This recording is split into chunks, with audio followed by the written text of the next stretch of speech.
I have some useful speaking hacks to help you dramatically improve your speaking skills. And it's a little hyperbolic. I'm exaggerating because, well, these are not secret hacks. These are just things that you should be doing. And I hope you give me a chance to convince you that you should be doing these things because, well, much of what I'm going to talk about in today's lesson, these are things that we do in my speaking course, which is all about helping you speak confidently, speak clearly, and speak naturally. If you're interested in joining or would like to learn more, check out the link down in the description.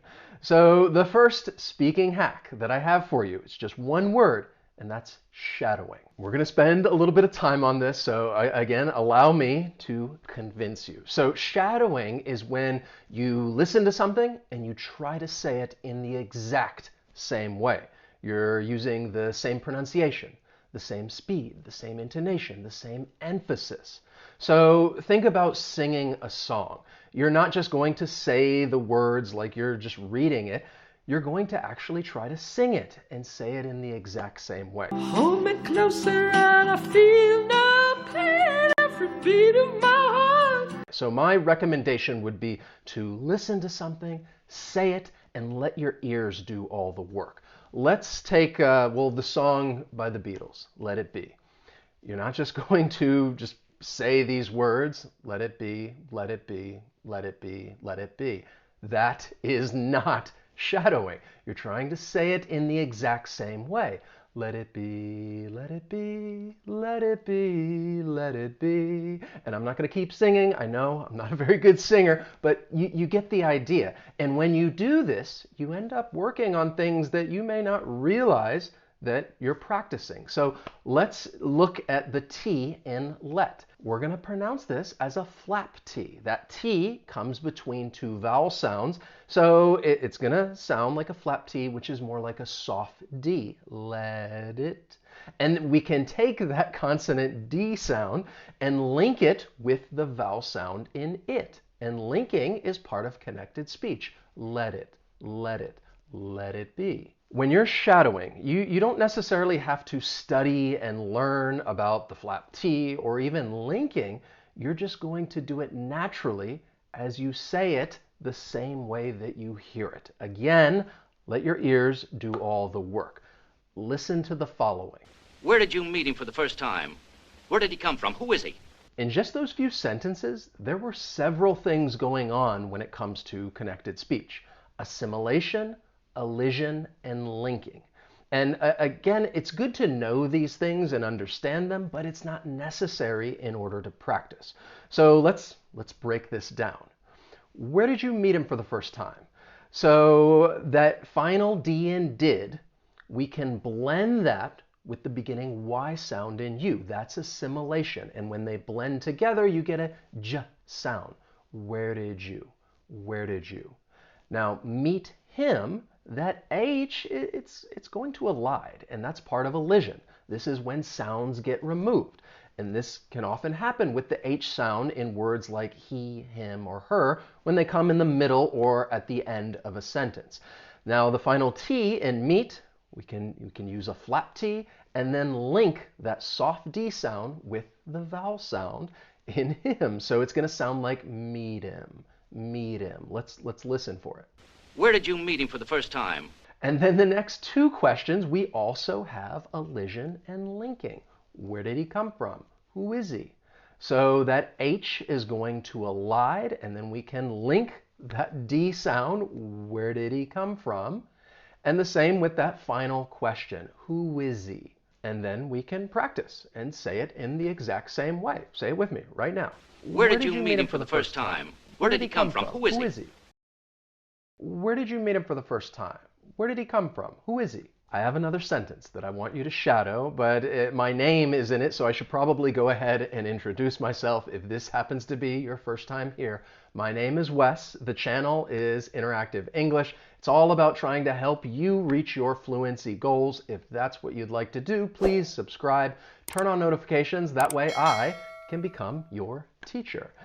And the next sentence that we're going to work on, and I just want you to go ahead and say it first and say it out loud. Here's the sentence. Okay, now I want you to say it in the same way that I do. You're not going to get away with this, Wes. Now, once again, there are a couple of things that are going on which you're just shadowing, you might not be thinking about. The first thing that I want to point out is the contraction. You are, your. Contractions are very common in spoken English, and it's just a more natural way of speaking. The same goes for reductions. Going to is going to get reduced to gonna. You're not gonna. And well, people use reductions. Again, it's a more natural way of speaking. It also helps give the language that rhythm and flow. And that's what I want to get to right now. So English is a stress time language. What does that mean? It means that as you're speaking, you're going to be stressing certain syllables and words, and the time in between them, it's approximately the same. So I'll say this again, and I'm going to clap for each stress. You're not going to get away with this, Wes. So I'm clapping on not, the second syllable in a way, and then my name, Wes. And then everything in between, it's going to get shortened in order to fit that pattern. You're not going to get away with this, Wes. And well, this is what's going to help create that nice rhythm. Listen for it. You're not gonna get away with this, so... You're not gonna get away with this, Dad. You're never gonna get away with this, Stan! So when you're shadowing and you're saying things in the exact same way, there is a lot that you end up practicing. And there's also a lot that you can practice with. Short video clips, speeches, presentations, audiobooks, YouTube videos. If this is not something that you're doing, I recommend you try it. It's also very important that you continue to build your vocabulary. And I think it really helps if you focus on a specific topic. And I think it's even better if you focus on a topic that interests you, because these are the conversations that you're likely going to have. You're likely going to talk about the things that you're interested in. And reading is a great way to discover the vocabulary that you should learn. So if you're going to read, you should stick to the same topic. And the more specific you can be, I think the better, because then you'll learn more specific vocabulary related to that topic. So let's choose a topic. And say that we're going to, read some things about inflation. That is our topic. So if you don't know what inflation means, inflation refers to the rate of increase in prices over a given period of time. And what I would encourage you to do is not just read one article about inflation, read multiple articles. Because when you do this, you're going to start to recognize a pattern of words that get used again and again. And that tells you that, okay, this word is important when it comes to this topic. And just to show you what I'm talking about, we don't even need to dive into the article. I can show you this just reading the headlines. Turkey cuts benchmark interest rate despite rampant inflation. B of A warns hot inflation might run rampant for another 10 years. Fed hikes interest rates amid rampant inflation despite recession risk. Rampant inflation takes a bigger bite out of food, gas budget. I'm sure you know the word that I'm getting ready to teach you, and that is the word rampant. This is an adjective that refers to something that is getting worse quickly and in an uncontrolled way. So even if you knew what this word meant before I showed you these article headlines, now you know that this is a collocation when talking about inflation, and people may talk about rampant inflation. So when you read different articles, stories, comments, posts that are all related to the same topic, this is a great way to discover important vocabulary that you should learn. When it comes to improving your speaking, you also need to get a variety. Let me tell you what I mean, because this follows up on building your vocabulary. So what I'm referring to are synonyms or phrases that have the same or similar meaning. Now, there are many different phrases that you can use to introduce your opinion, like in my view, I'm of the opinion that, or I have no doubt that. So it's good to learn different phrases and get that variety, because even though you can use any of these phrases to introduce your opinion, they're not always interchangeable. So if someone were to say, in my view, it's very similar to in my opinion. It's also very commonly used. If someone were to say, I'm of the opinion that, This is also similar, except it's a little more formal, so it's not as often used as something like "in my view." And if you were to say, "I have no doubt that," well, this really expresses certainty, and it's just really emphasizing what you're getting ready to say. I have no doubt that you should hit that like button, okay? I'm just really certain that this is what you should do. It's just my opinion. In the past, I had a student who loved to use the word moreover. This is a transition word that you can use if you want to add more information.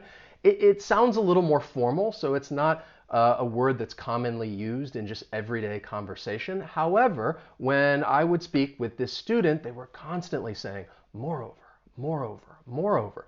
And I had a discussion with him and telling him, hey, it's great if you could use a variety of words to say the same thing.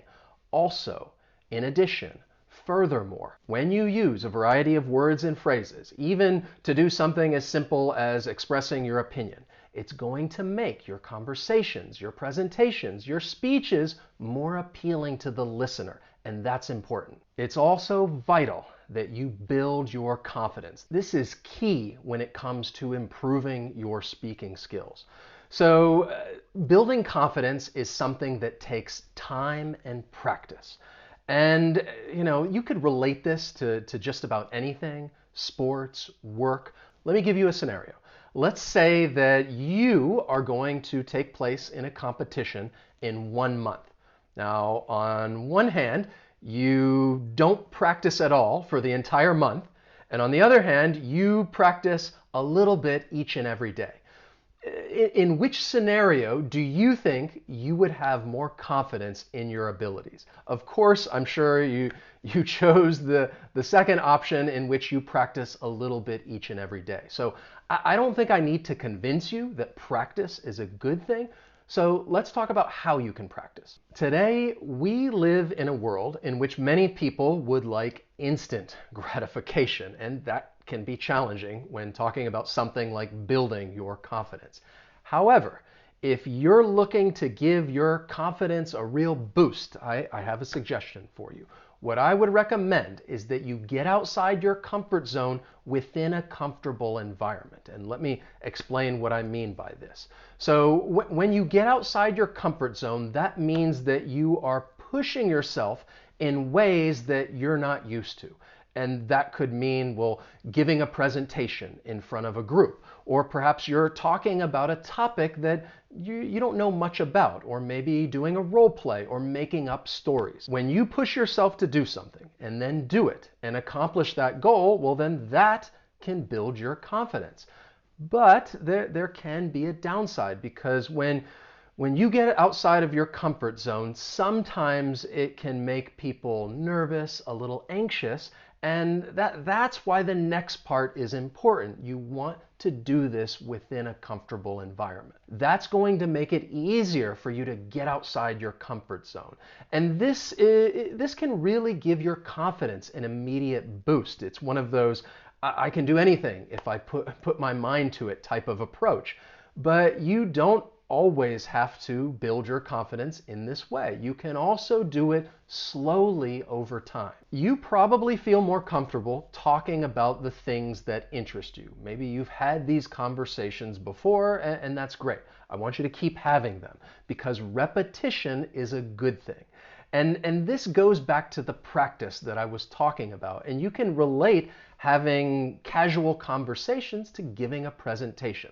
The more you practice a presentation, the more confident you're going to feel that, well, when it comes time, you're going to give a great presentation. And the same can be said about having a conversation. The more you have conversations about a specific topic, the more vocabulary you know.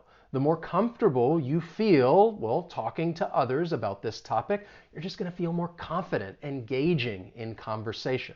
So there's more than one way to do this. You just need to put in the time and put in the practice. You should also learn to move past your mistakes. Now, I think you should care about correcting your mistakes. It's great if someone points them out, and we all learn from the mistakes that we make.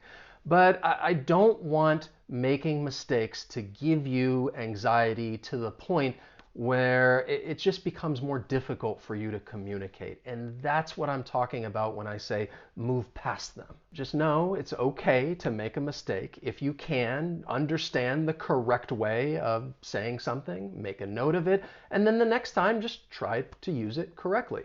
Recently, I had a student and we were talking about travel, and she said, last year I made a vacation to Disney World.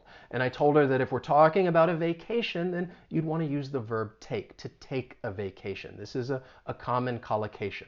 And then as we continued our conversation and we were talking about a different vacation, she self-corrected and used the verb take. And this is the best thing you can do. We all make mistakes. I make a lot of mistakes. You may not see many of them, especially in these videos, because I just edit them right out. But it's okay. It's part of the learning process, and we move on. I hope that you really give some thought to some of the things that I've talked about in this lesson, and I really hope that I've given you some ideas as to how you can practice and improve your speaking skills. And again, if you're interested in joining or checking out my speaking course, click on that link down below in the description. Please hit that like button if you, well, liked this video lesson. As always, thank you so much for watching, and I will see you next time. So long.